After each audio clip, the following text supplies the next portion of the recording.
কেমন করে ঘুমাও তুমি ফজর করে কাজা, এমনও তো হতে পারে তোমার জোহরে জানাজা। ঠিক না কথা বলো? এমনও তো হতে পারে তোমার জোহরে জানাজা। মুসলিম হয় না জন্ম নিলেই মুসলমানের ঘরে, কাফের মুমিন তফাতটা ভাই নামাজের ভিতরে, মানুষ নামাজের ভিতরে।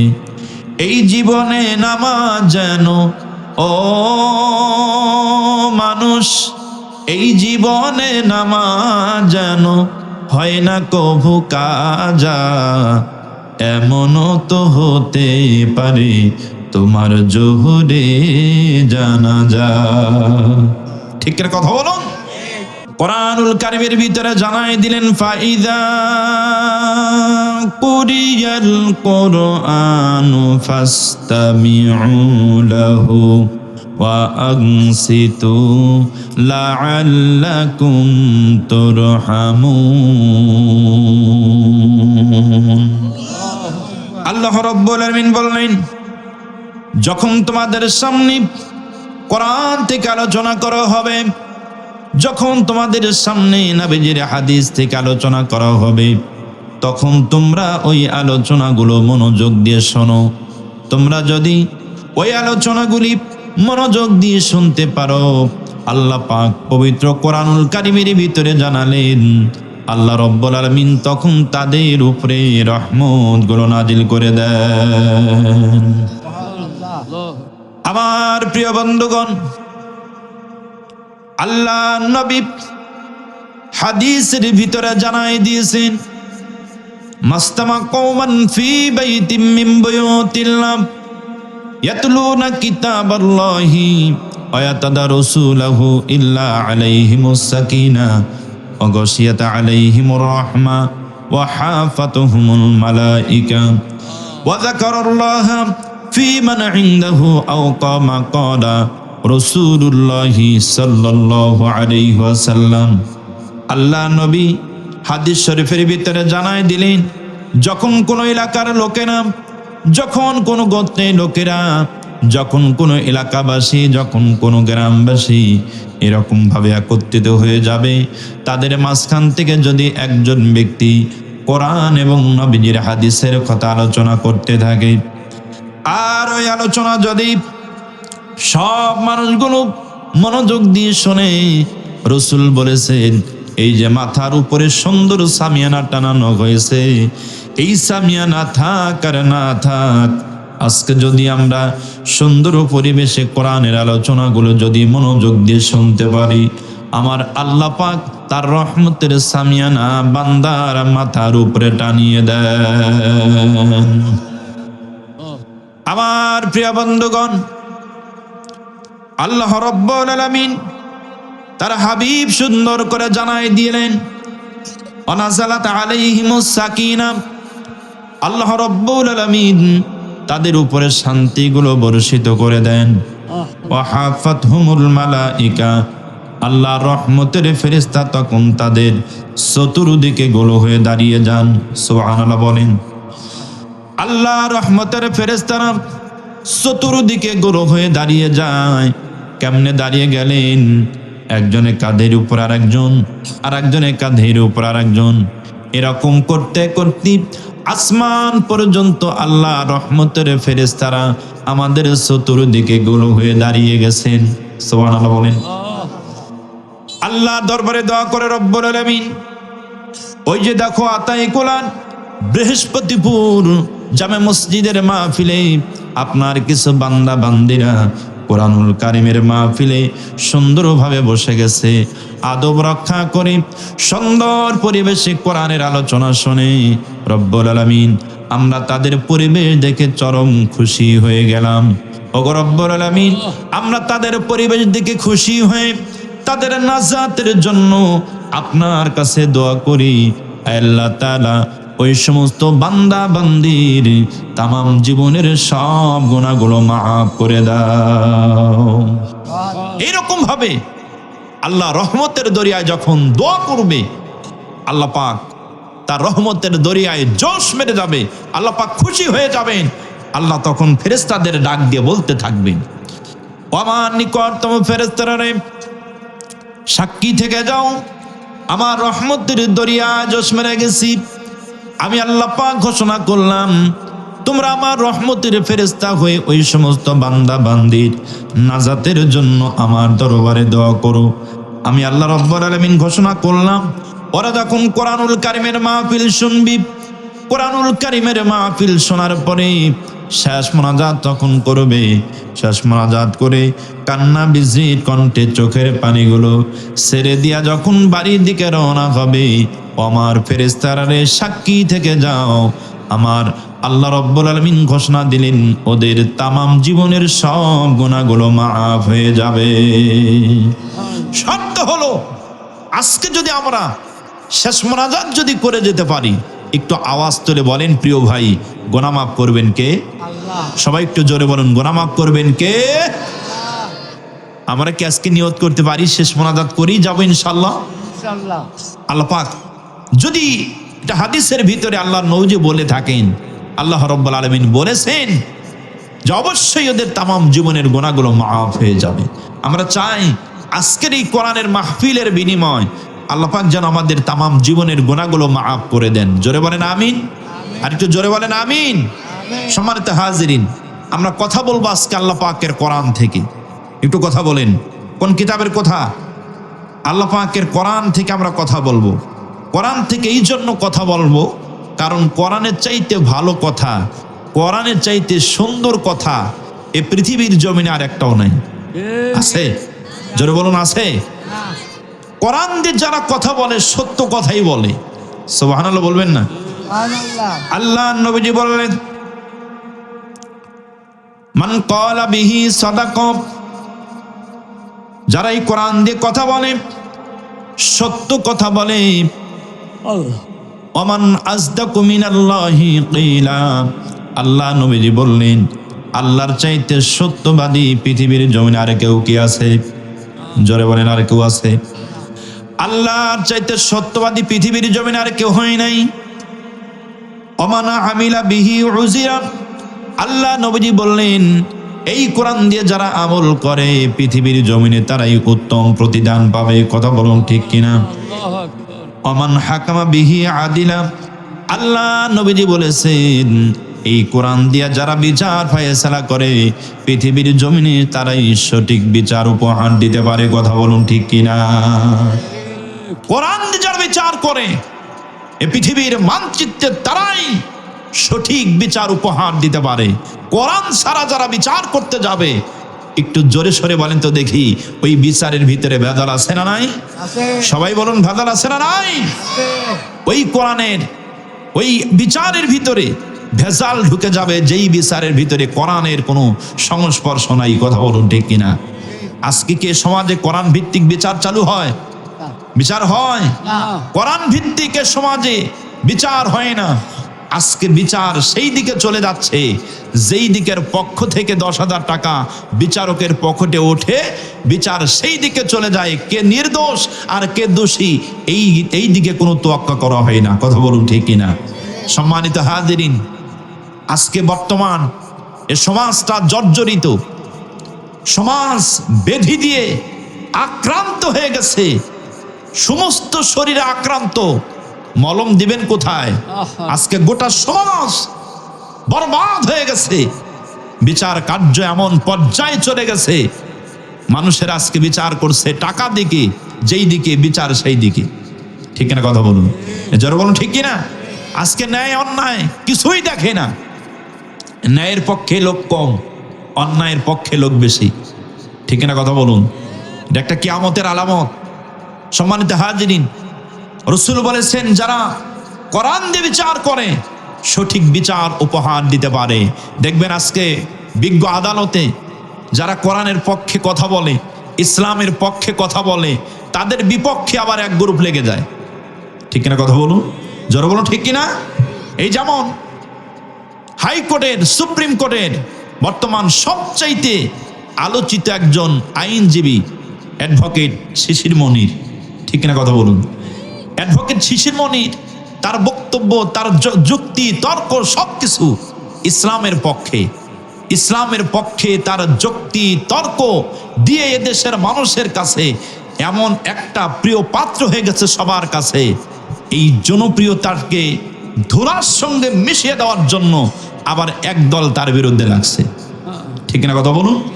একদল তার বিরুদ্ধে লেগে গেছে। কিছুদিন পূর্বে দেখলাম একজন মেয়েকে নিয়ে ভাড়া করে নিয়ে এসে একজন আইনজীবী তার বিরুদ্ধে সাক্ষী দেওয়ালো। একটা অনৈতিক কাজের প্রস্তাব নাকি সে দিয়েছে। নাউজুবিল্লাহ বলেন, জোরে বলেন নাউজুবিল্লাহ। সেটা আবার 2 দিন পরে প্রমাণ হয়ে গেল। সে একটা মিথ্যা বানোয়ার একটা কাহিনী মহিলাকে 10,000 টাকা দিয়ে ভাড়া করে নিয়ে আসছে। মানুষের আচার আচরণ এত নিম্ন পর্যায়ে চলে যায়। আজকে শিশির মনির বিরুদ্ধে মামলা দায়ের করা হয়েছে, সে নাকি ধর্মের বিরুদ্ধে অবমাননা করছে। নাউজুবিল্লাহ। সম্মানিত হাজিরিন, তার মানে এদেশে যখন আপনি ইসলাম নিয়ে থাকতে যাবেন, বেঈমানের গোষ্ঠীরা তখন ইসলামপন্থীদের উপরে এমন ভাবে সরাসরি আক্রমণ চালাবে, যেভাবে হোক, ছলে হোক, কৌশলে হোক, নারী দিয়ে হোক, আপনাকে কালারিং করার চেষ্টা করবে। এই কালারিং স্বয়ং রসুলকেও করেছে ওরা। নারী দিয়ে কালারিং করে নাই? নারী দিয়ে কালারিং করে নাই? বিভিন্ন দিক দিয়ে যখন রসুলকে ঠকাইতে পারলো না, শেষ পর্যন্ত রসুলের স্ত্রী আম্মাজান আয়েশা সিদ্দিকার চরিত্রের উপরে কালিমার লেপন লাগাই দিল ওরা। নাউজুবিল্লাহ বলেন।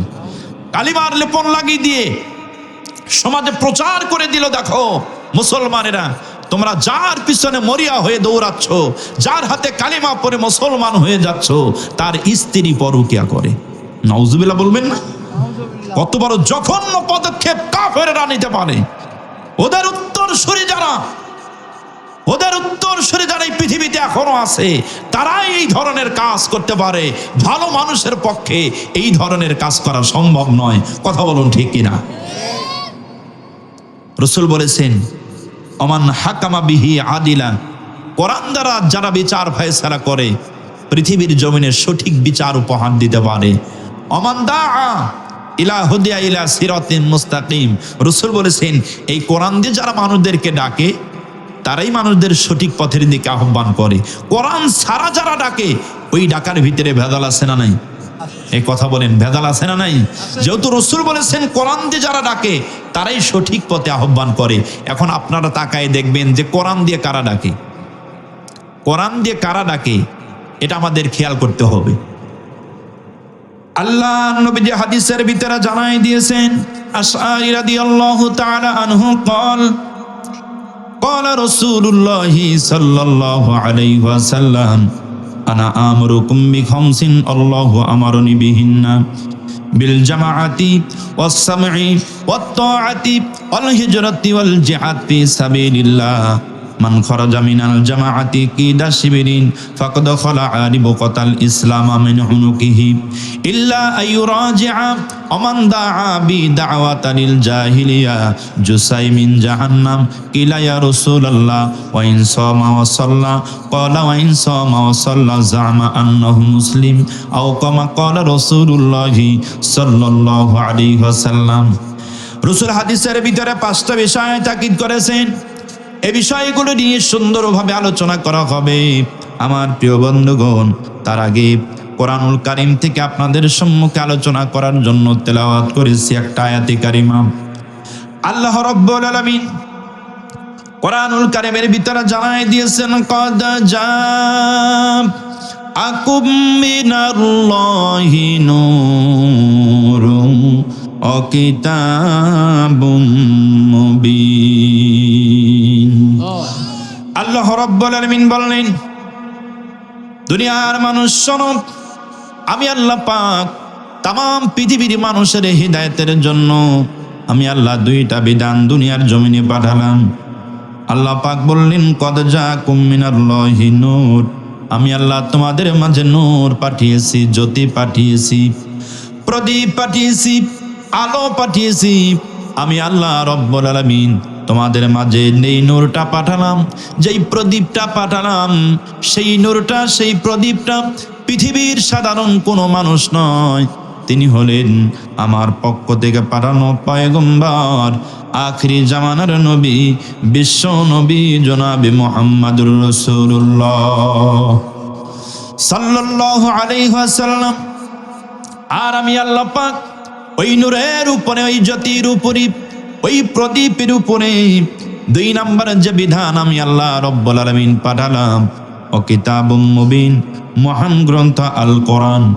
দুনিয়ার মানুষ শোনো রে, এই দুনিয়ার জীবনে এই 2টা বিধান যে ব্যক্তি আঁকড়ে ধরবে, আমি আল্লাহ পাক পৃথিবীর জমিনে জানিয়ে দিলাম, পৃথিবীর জমিনে তারা কখনোই পথভ্রষ্ট হবে না। সুবহানাল্লাহ বলেন। আমার প্রিয় বন্ধুগণ, এই আয়াতের ভিতরে আল্লাহ রাব্বুল আলামিন 2টা দিক উল্লেখ করেছেন। একটা হলো স্বয়ং বিশ্ব নবীর কথা আল্লাহ পাক বলে দিয়েছেন, আর 2 নম্বর ও কিতাবুম মুবিন, মহান গ্রন্থ আল কোরআনের কথা বলে দিয়েছেন। আমি আপনাদের সম্মুখে অল্প সময় কোরআন হাদিস থেকে এই 2টা বিষয় নিয়ে আলোচনা রাখতে চাই। সর্বপ্রথম আলোচনা করতে চাই, আল্লাহ পাক রাসূলকে বলে দিলেন, কদ জাকুম মিনাল্লাহি নূর, আমি আল্লাহ পাক তোমাদের মাঝে নূর পাঠিয়েছি, আমি আল্লাহ তোমাদের মাঝে জ্যোতি পাঠিয়েছি, আলো পাঠিয়ে দিয়েছি। সেই জ্যোতি, সেই প্রদীপটা কেউই নয়, আমার পক্ষ থেকে পাঠানো পয়গম্বর, আখিরি জামানের নবী, বিশ্ব নবী জনাবে মুহাম্মদুর রাসূলুল্লাহ সাল্লাল্লাহু আলাইহি ওয়াসাল্লাম। এবার আসুন, আমার নবীজি কেমন আলো, এই জ্ঞানের কাছে যদি প্রশ্ন করি, প্রকাশ পেয়ে যাবে কোনটা ভালো আর কোনটা মন্দ। দলের কাছে অন্ধ হয়ে আমি মুসলিম হিসেবে নিজের ইমানটা বিক্রি করতে পারি না। কথা বলুন ঠিক কিনা? জোরে বলুন ঠিক কিনা? সম্মানিত হাজিরিন, আজকে কিছু কিছু মানুষ, আমরা যখন কোরআনের এই সঠিক কথাগুলো তুলে ধরি, বিভিন্ন জায়গায় বিভিন্ন মঞ্চে কোরআনের এই হক কথাগুলো যখন আমরা তুলে ধরি, এক শ্রেণীর মানুষ আমাদেরকে ধর্ম ব্যবসায়ী বলা শুরু করছে। আমরা নাকি ধর্ম ব্যবসায়ী। যারা কোরআনের আন্দোলন করে, কোরআনের রাজনীতি যারা করে, যাদের লক্ষ্য উদ্দেশ্য কোরআন সমাজে প্রতিষ্ঠিত করা, এক শ্রেণীর মানুষ তাদেরকে আবার ধর্ম ব্যবসায়ী বলা শুরু করেছে। সম্মানিত হাজিরিন, আমি বলতে চাই, এরা আসলে ধর্ম ব্যবসায়ী নয়, কারণ এরা শুরু থেকেই ধর্ম নিয়েই কাজ করে। কথা বলুন ঠিক কিনা? ধর্ম নিয়ে যারা কাজ করে তারা ধর্ম ব্যবসায়ী নয়। 5 বছর পর পর যারা নির্বাচন আসলে মাথায় টুপি পরে, আর পরনে জুব্বা পরে, পাগড়ি পরে, পাঞ্জাবি পরে, ওযু আছে কি না আছে, আসরের নামাজ 5 বার পরে, এটাই হলো আসল ধর্ম ব্যবসায়ী। কথা বলুন ঠিক কিনা? এরা হলো আসল ধর্ম ব্যবসায়ী। আমরা তো শুরু থেকেই দাড়ি রাখছি, শুরু থেকেই টুপি পরি, শুরু থেকেই জুব্বা পরি, আমাদের লিবাস তো পরিবর্তন হয় না। যার কারণে আমরা ধর্ম ব্যবসায়ী নয়। আমরা ধর্মকে কাজে লাগিয়ে ক্ষমতায় যাওয়ার চিন্তা ভাবনা করি না। ধর্ম নিয়ে আমরা কাজ করি, ধর্মই আমাদের মূল, ধর্ম আমাদের ব্যবসা নয়, ধর্মই সব কিছু। যারা ধর্মকে 5 বছর পর পর কাজে লাগায়, আসল ধর্ম ব্যবসায়ী তারা। কথা বলুন ঠিকই না? আপনারা মনে হয় রাগ করলেন কথাটা শুনে, রাগ করলেন? আমার বিবেক তো আছে ভাই, আমার জ্ঞান তো আছে, বিবেকের কাছে তো আমি আমার ইমানটা বিক্রি করে দিতে পারি না। আজকে মানুষ এত অন্ধ হয়ে যাচ্ছে, আজকে মানুষ স্বার্থের জন্য, ক্ষমতার জন্য এত মিথ্যা বানোয়াট কথাগুলো জাতির সামনে বলতে পারে। বড় আশ্চর্য হয়ে গেছে আমি আজকে। গতকালকে রাত 9টার দিকে একটা খবর প্রকাশ হয়েছে, এদেশের একজন বর্ষীয়মান নেতা, এতদিন সুর ভালোই ছিল, এদেশের দেশনেত্রী বেগম খালেদা জিয়া, উনি অসুস্থ আছেন, আমরা সবাই তার জন্য দোয়া করেছি, সকল দলের মানুষ তার জন্য দোয়া করেছেন, কারণ তিনি শ্রদ্ধার পাত্র হয়েছে। কথা বলুন ঠিক কিনা? তিনি তার কাজ অনুযায়ী তিনি শ্রদ্ধার পাত্র হয়েছেন। তিনি বলে গিয়েছিলেন, আমার যেখানে বসে আছি, যে আসনে বসে আছি, সাথিয়ার সূর্য সন্তান মাওলানা মতিউর রহমান নিজামী, আব্দুল কাদের মোল্লা, সাইদি, কামরুজ্জামান, আলী হাসান মুজাহিদ, এদের ব্যাপারে বলেছে এরা কোনো দোষ করে নাই। খালেদাজি বলে নাই, বেগম খালেদাজি বলেন নাই, এরা কোনো দোষ করে নাই, এরা অপরাধী নয়, মিথ্যা মামলায় ফাঁসিয়ে এদেরকে ফাঁসিতে ঝোলানো হয়েছে। এই কথা কিন্তু বেগম খালেদা জিয়া বলেছে। গত রাত্রে তারই সন্তান বলেছে, যুদ্ধের সময় ৭১-এর সময় আমার মা বোনদের ধর্ষণ করেছে, যুদ্ধ অপরাধী বলে আখ্যা দিয়েছে। আমি বলতেছি, ফ্যাসিস্টের কথাই যদি তোমরাও সুর তোলো, ফ্যাসিস্টের যেই পরিণতি হয়েছে তোমাদেরও ঠিক একই পরিণতি হবে। ঠিক না কথা বলুন? একই পরিণতি হবে। যেই কথা বলে ১৭ বছর তাণ্ডব চালিয়েছে বাংলার জমিনে এক গ্রুপ, একই সুর মিলায় যদি আবার তাণ্ডব চালানোর চেষ্টা করে, বাংলার এদেশের তাওহীদি জনতা জাগ্রত হয়েছে, কোশ্চিন কালেও সম্ভব হবে না। ইসলামের জন্য, কোরআনের পার্লামেন্টের জন্য সবাই একজোট হয়েছে। আমরা বিশ্বাস করি আগামী পার্লামেন্ট হবে ইসলামের পার্লামেন্ট, আগামীর পার্লামেন্ট হবে দাড়িওয়ালা টুপিওয়ালাদের পার্লামেন্ট, আগামীর পার্লামেন্ট হবে কোরআনের পার্লামেন্ট। কথা বলুন ঠিক কিনা? আল্লাহ পাক যেন কবুল করেন, জোরে বলেন আমিন। সুতরাং আমি আমাদের ওই সমস্ত ভাইদেরকে বলতে চাই, প্রিয় ভাই, এই সমস্ত মতাদর্শ থেকে আপনারা ফিরে আসুন। আপনারা আপনাদের মতো করেন, ওলামায়ে কেরামদেরকে ওলামায়ে কেরামদের মতো চলতে দেন। সুতরাং এই কোরআনুল কারীমের কথা বলতে গেলে যে যুগে যুগে বিপদ আসবে, মুসিবত আসবে, নবীজির জামানায় থেকে চলে আসছে।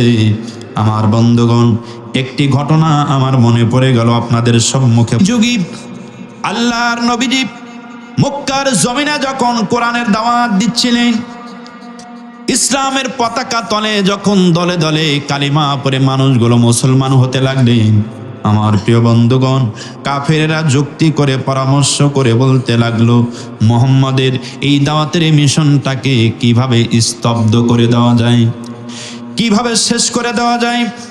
এই চিন্তা ভাবনা যখন করতে লাগলো, আমার বন্ধুগণ, এমন সময় দুইজন দুষ্ট কাফের তারা কাবার প্রান্তরে গিয়া যখন এরকম পরামর্শ করেছে, মুহাম্মদকে কেমন করে দুনিয়ার জমিন থেকে শেষ করে দেওয়া যাবে, তাকায় দেখতেছেন আমার নবী ওই দিন ওই সময় কাবার চত্বরে দাঁড়ায়া আল্লাহর নবী একা একা সেই দিন নামাজ আদায় করছেন। গভীর মনোযোগ দিয়া যান বন্ধুগণ, নবীজি আমার ওই দিন একা একা নামাজ আদায় করছিলেন। আল্লাহ নবীজি একা একা নামাজ আদায় করতে দেখে দুইজন দুষ্ট কাফের তারা পরামর্শ করলো, ওই যে দেখো মুহাম্মদ আজকে একা একা নামাজ আদায় করে, আজকে সুযোগ চলে যায়, জনমের মতো তাকে বিদায় করে দিতে হবে। নাউজুবিল্লাহ বলেন। দুইজন দুষ্ট কাফের পরামর্শ করলেন, নবী মুহাম্মদ যখন সিদ্ধায় চলে যাবি, ওই যে দেখো তারা কাঁধে একটা বাড়তি চাদর দেখা যায়, ওই বাড়তি চাদর খানা দিয়াই তাকে জনমের মতো ফাঁস লাগাইয়া দুনিয়া থেকে বিদায় করে দিতে হবে। বন্ধুগণ, আমার নবীজি যখন সিদ্ধায় পড়ে গেলেন, দুইজন দুষ্ট কাফির তাদের পরামর্শ অনুযায়ী দৌড়ে চলে গেল। রসুলের মাথার দুই পাশে দুইজন দুষ্ট দাঁড়ায় গেল।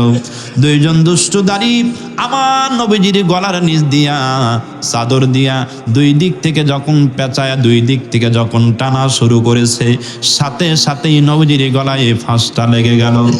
আল্লাহ নবীজির গলায় ফাঁস লেগে যাওয়ার কারণে নবীজির দমটা বন্ধ হয়ে যায়।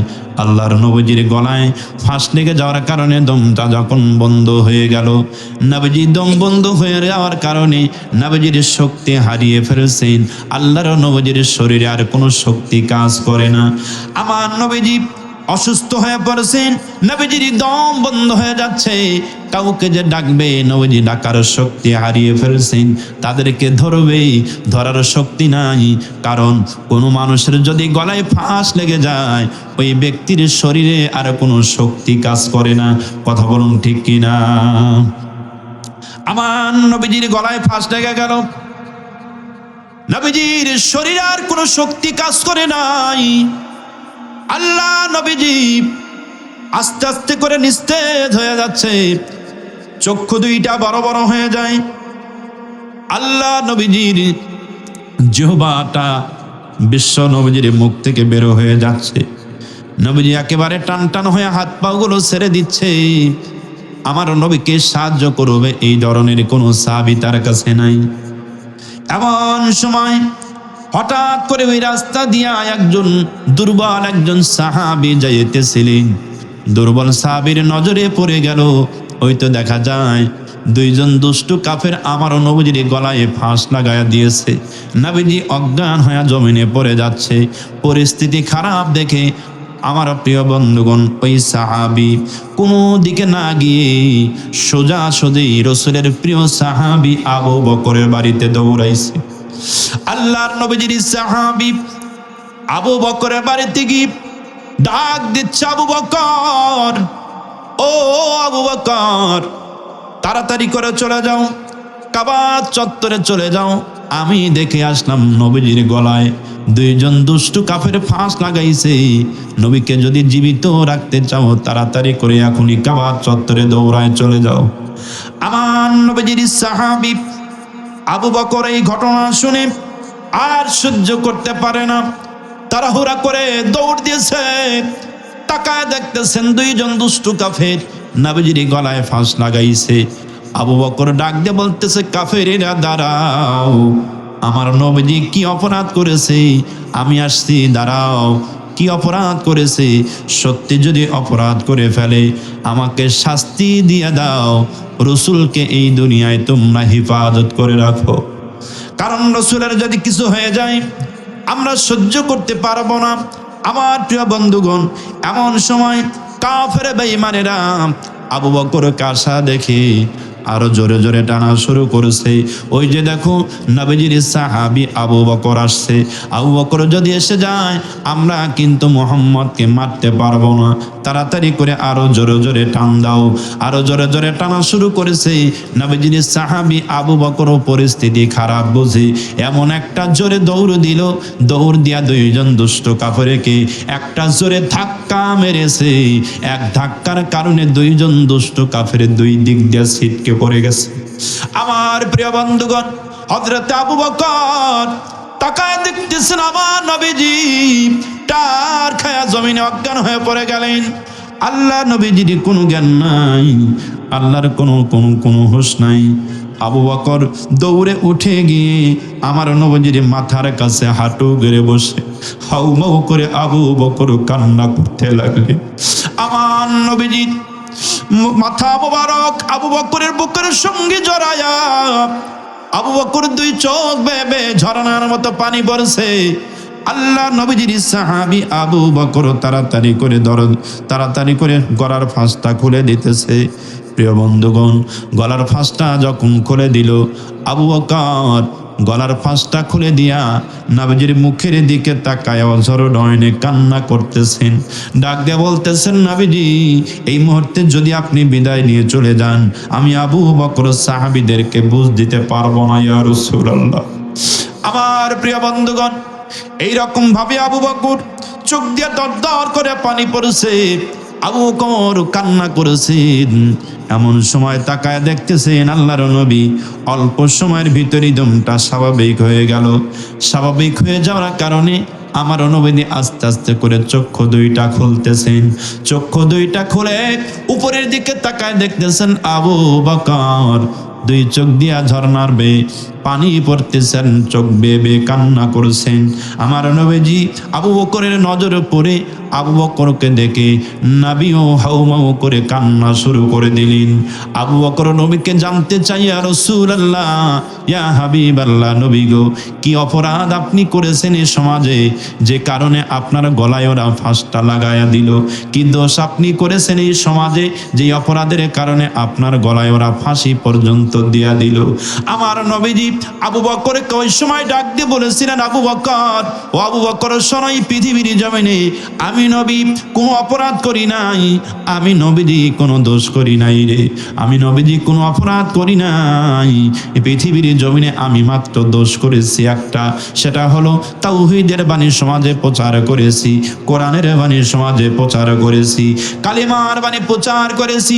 এই হলো একটা অপরাধ।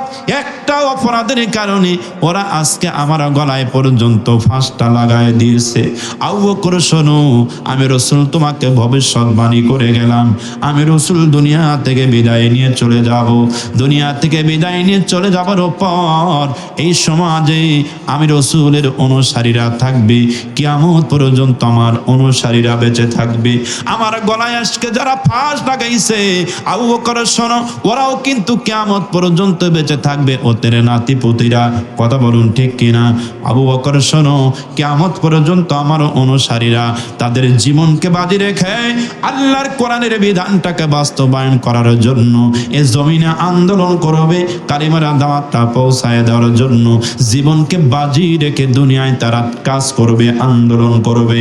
ও আমার আবু বকর শোনো, আজকে আমার গলায় যারা ফাঁস লাগাইছে তাদের উত্তরসূরি কিয়ামত পর্যন্ত পৃথিবীর জমিনে অবস্থান করবে। কিয়ামত পর্যন্তই আমার উম্মতেরা যারা কোরআনুল কারিমের আন্দোলন যারা চালাবে, তাদের উপরে জুলুম করবে, তাদের উপরে নির্যাতন চালাবে, এমনকি জুলুম নির্যাতন করতে করতে তাদেরকে ফাঁসির কাস্টে ঝোলায়া দিবে। আমার বন্ধুগণ, আমি আপনাদের কাছে বলতে চাই, আবু বকর বলেছিলেন, রাসূল আবু বকরকে বললেন, আবু বকর, আমি তোমাকে ভবিষ্যৎবাণী করে গেলাম এই কোরআনের জন্য, ইসলামের জন্য, আমি রাসূলের আদর্শ বাস্তবায়ন করার জন্য আমার উম্মতেরা প্রয়োজনে জীবনটা দিয়ে দিবে, বাতিলদের সামনে মাথা নত করবে না। কথা বলো ঠিক কিনা? আজকে কোনো অপরাধ নাই, নিরপরাধ। আমরা বিশ্বাস করি আমাদের প্রিয় মানুষ মাওলানা মতিউর রহমান নিজামীকে বিনা অপরাধে তাকে ফাঁসির কাস্টে ঝোলানো হয়েছে। ঠিক না? কথা বলুন। আমাদের পাবনার সন্তান মাওলানা আব্দুস সুবহান কি বিনা অপরাধে, যাদের কোনো দুর্নীতি ছিল না, তারা তো চ্যালেঞ্জই করেছিল দুর্নীতি নাই, দুর্নীতি দেখাইতে পারলে আমরা রাজনীতি বন্ধ করে দেব, অথচ তবু চক্রান্ত করে তাদেরকে শেষ করে দেওয়া হলো। কোরআনের পাখি আল্লামা সাঈদীকে নারী ধর্ষক বানায়া শেষ করে দেওয়া হলো, আলী হাসান মুজাহিদকে শেষ করে দেওয়া হলো। এরকম শীর্ষস্থানীয় মানুষগুলোকে জমিন থেকে বিদায় করে দেওয়া হলো। অপরাধ কিছুই নাই, অপরাধ একটা, তারা বলেছিল এই জমিন যার, আইন চলবে তার। একটা অপরাধ করার কারণে আজকে তাদেরকে শেষ করে দেওয়া হয়েছে। কথা বলুন ঠিক না? এ বিপদ, এ মুসিবত যুগে যুগে আসবে, সেটা আল্লাহ পাক রাসূল দুনিয়ার জমিনে সমস্ত মানুষগুলোকে জানিয়ে দিয়েছেন। সুতরাং আমি আপনাদের কাছে একটু এই মুহূর্তে জানতে চাই, এ ধরনের বিপদ যদি আগামীতে আসে, ইতিমধ্যে হয়ে গেছে আমাদের উপরে অনেক জুলুম, আগামীতেও যদি আসে, আমরা কি সেই বিপদ দেখে কি ইমানের পথ থেকে দূরে সরে চলে যাব? ইমানের পথ থেকে সরে দাঁড়াবো? কখনোই করা যাবে না। ইমানের পথ থেকে দূরে সরা যাবে না, ইমানের পথ থেকে দূরে সরে দাঁড়ানো যাবে না। ইমানের পথে আমাদের অটল থাকতে হবে, অবিচল থাকতে হবে, তাহলেই আল্লাহ আমাদের উপরে রহমত নাজিল করবে। সুবহানাল্লাহ। ইন্নাল্লাযীনা ক্বালু রাব্বুনাল্লাহু সুম্মাস্তাকামু তাতানাজ্জালু আলাইহিমুল মালাইকা আল্লা তাখাফু ওয়া লা তাহজানু ওয়া আবশিরু বিল জান্নাতিল্লাতী কুনতুম তুআদুন। জবান খুলে বলেন আল্লাহু আকবার। আল্লাহ রাব্বুল আলামিন সূরা হামিম আস-সাজদার ভিতরে সুন্দর করে বলেছেন, নিশ্চয়ই যারা বলে ক্বালু রাব্বুনাল্লাহ, আমার রব আল্লাহ, একটু জবান খুলে বলেন আমাদের রবকে। সবাই বলেন আমাদের রবকে। আমাদের রব আল্লাহ, এই কথা যারা বলে, সুম্মাস্তাকামু, এই কথার উপরে যারা ইস্তেকামাত থাকে, প্রতিষ্ঠিত থাকে, এই কথা বলেই ক্ষান্ত হয় না, প্রতিষ্ঠিত থাকি, তাতানাজ্জালু আলাইহিমুল মালাইকা, এই কথার উপরে যদি ইস্তেকামাত থাকতে পারি, প্রতিষ্ঠিত থাকতে পারি, আল্লাহর পক্ষ থেকে আমাদের কাছে রহমতের ফেরেশতা এসে যায়। সুবহানাল্লাহ বলেন। তারা এসে বলতে থাকি, আল্লাহ তাখাফু, ও আল্লাহর বান্দারা ভয় করো না, টেনশন করো না, চিন্তা করো না, ওয়া আবশিরু বিল জান্নাতিল্লাতি কুনতুম তুআদুন, সেই জান্নাতের সুসংবাদ শুনে তোমরা খুশি হয়ে যাও, যেই জান্নাতের ওয়াদা আমার আল্লাহ রাব্বুল আলামিন করেছেন। জোরে বলেন সুবহানাল্লাহ। সেই জান্নাতের সুসংবাদ শুনে তোমরা খুশি হয়ে যাও। সম্মানিত হাজিরিন, রাত আস্তে আস্তে গভীর হয়ে যাচ্ছে। আমি আপনাদের সম্মুখে অনেক রাত্রে আসলাম, একটু কথা বলার জন্য চেয়েছিলাম, যে আরো সুন্দর করে উপস্থাপন করার জন্য, কিন্তু রাত যত গভীর হয়ে যায় তখন গোশত তত ডাল হয়ে যায়। এটা আপনারা সবাই জানেন, হ্যাঁ তাই হয় না? রাত যত গভীর হয় গোশত তখন কি হয়? ডাল হয়ে যায়। যত ভালো কথাই বলবো আপনাদের মগজে তখন আর ধরবে না, মগজ শেষ হয়ে যাবে, মগজ আর কথা শুনবে না, শুধু বলবে যে এখন ঘুমাও, এখন ঘুমাও, এটাই তো বলবে। ঠিক কিনা কথা বলুন? শেষ করে দেবো প্রিয় ভাই, আমরা শেষের দিকে চলে যাই। আমার প্রিয় বন্ধুগণ, খুব খেয়াল করেন, আমরা শেষের দিকে চলে যাচ্ছি। এই পৃথিবীর জমিনে শেষের দিকে যাওয়ার আগে দু একটা কথা না বললেই নয়। এই দুনিয়ার জমিনে যেহেতু আজকের এই কোরআনুল কারিমের মাহফিল একটা মসজিদটাকে কেন্দ্র করে, শুধু মাহফিল শুনলেই চলবে না, যেহেতু মসজিদ, এই দিকে আমাদের কথা একটু বলতেই হবে। আমরা অনেকেই মুসলমান, এই পৃথিবীর জমিনে এমনও মুসলমান আছি যারা দুনিয়ার জমিনে শুধু ইসলাম মানি কিন্তু নামাজ পড়ি না। এরকম মানুষ আমাদের সমাজে আছে না নাই? একটু কথা বলতে হবে, আছে না নাই? আমাদের সমাজে অনেক মানুষ আছে, মুসলমান নাম ধারণ করি, নামাজ পড়ি না, আবার ফতোয়াবাদী করি, নামাজ শুধু পড়ি না, তাই কি হয়েছে? ইমান আছে। হ্যাঁ বলি কি বলি না? শুধু নামাজ পড়ি না, তাতে কি হয়েছে? ইমান তো আছে। কিন্তু আল্লাহ পাকের কোরআন এবং রসুলের হাদিস থেকে আমরা যেটা পড়াশোনা করে পাই, যারা নামাজ পড়ে না তাদের কখনো ইমান থাকে না। ঠিক কিনা কথা বলুন? তার প্রমাণ আছে, আল্লাহ পাক কোরআনে তার প্রমাণ দিয়েছেন। ইমানের সংজ্ঞা আল্লাহ পাক সূরা বাকারার 2 নম্বর আয়াতে সুন্দর করে বলেছেন, আল্লাযীনা ইউমিনুনা বিল গায়বি ওয়া ইউকিমুনাস সালাতা ওয়া মিম্মা রাযাকনাহুম ইনফিকুন। আল্লাহ পাক বললেন, মুমিন তো তারা হবে, ইমানদার তো তারা হবে যারা ইউমিনুনা বিল গায়ব, অদৃশ্যের উপরে ঈমান আনবি। অদৃশ্য কি? যা চোখে দেখা যায় না কিন্তু অনুভব করা যায়। আল্লাহকে দেখবো না, দেখা যাবে না, কিন্তু আল্লাহ একজন আছে এটা বোঝা যায় কি যায় না? জোরে বলেন, যায় কি যায় না? এই বিশাল আসমান, জমিন, গ্রহ, নক্ষত্র এমনি এমনি তৈরি হয় নাই, এর পিছনে একজন সৃষ্টিকর্তা আছে। যেহেতু পৃথিবীর জমিনে কোনো জিনিস একা একা হয় না, ওর পিছনে একজন সৃষ্টিকর্তা থাকে। কথা বলুন ঠিক কিনা?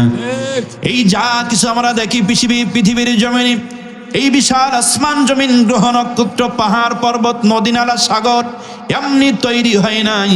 অবশ্যই এর পিছনে একজন সৃষ্টিকর্তা আছে, কিন্তু দেখা যাবে না। এই যে বিশ্বাস করলাম, বিশ্বাস করার নাম হচ্ছে ইমান। ইমান অর্থ বিশ্বাস, বিশ্বাসের অপর নাম হলো ইমান।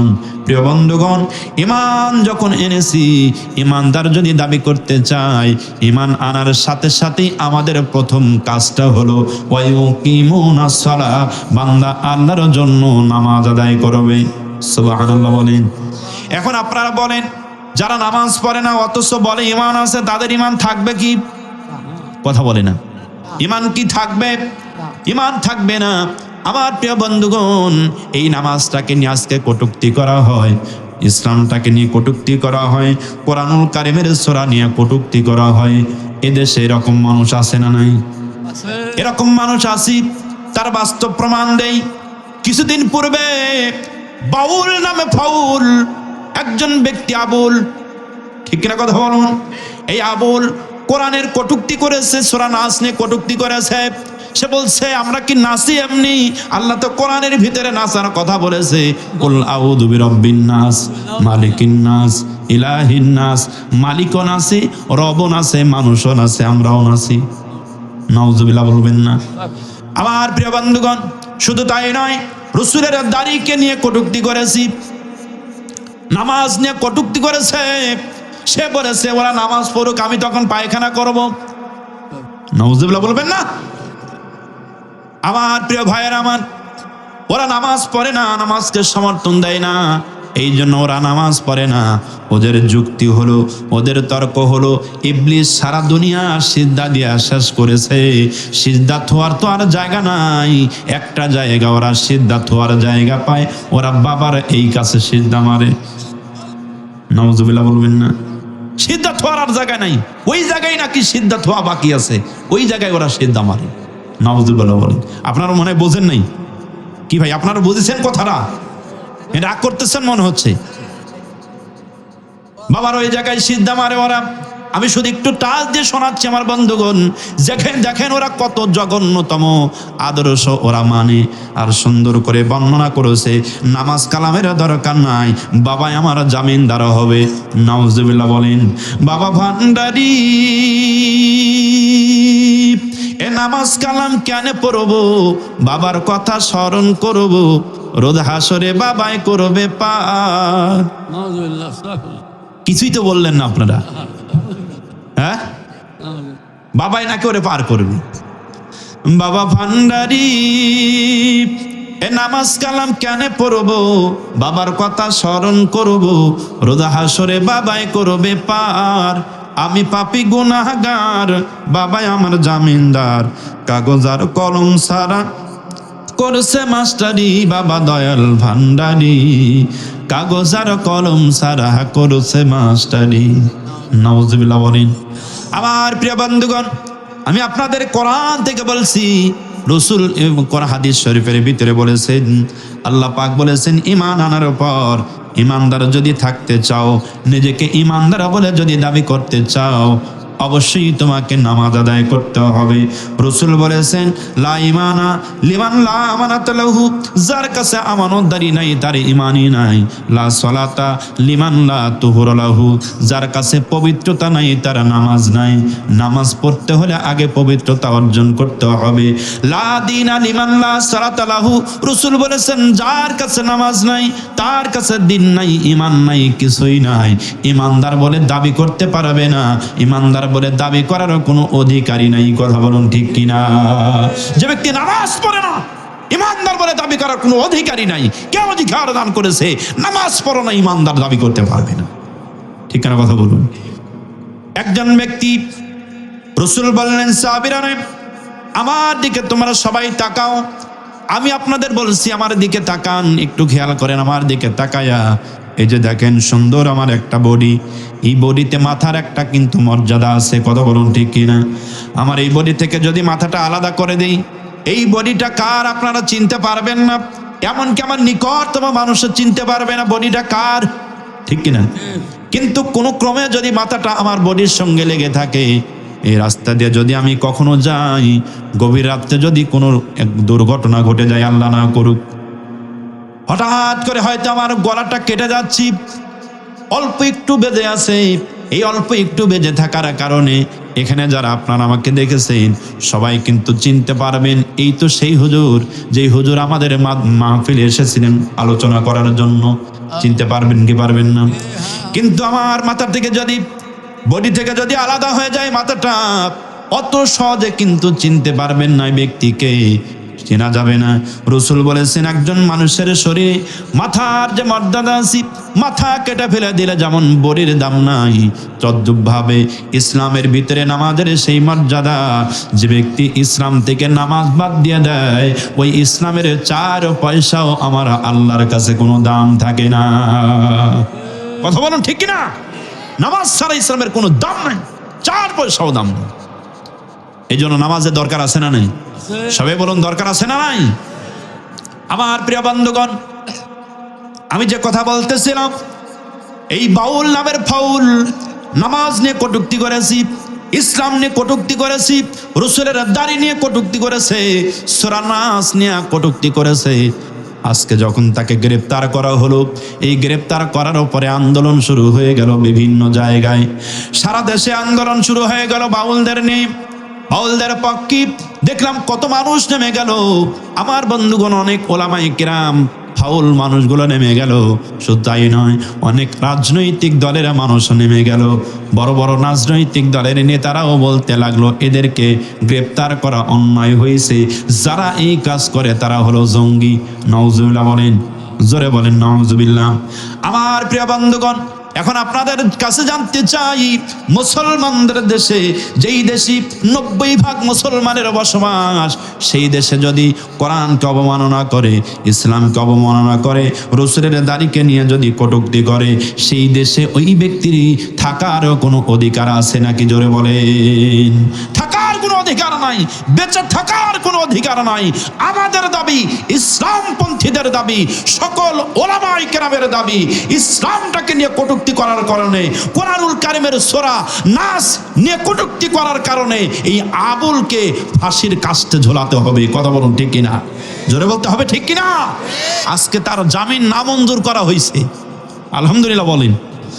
তার জামিন ধরা হয়েছে, তার জামিন নামঞ্জুর হয়েছে। হাইকোর্টে আইনজীবীরা তার বিপক্ষে মিছিল করেছে, আবুলের ফাঁসি চাই, দিতে হবে, দিতে হবে।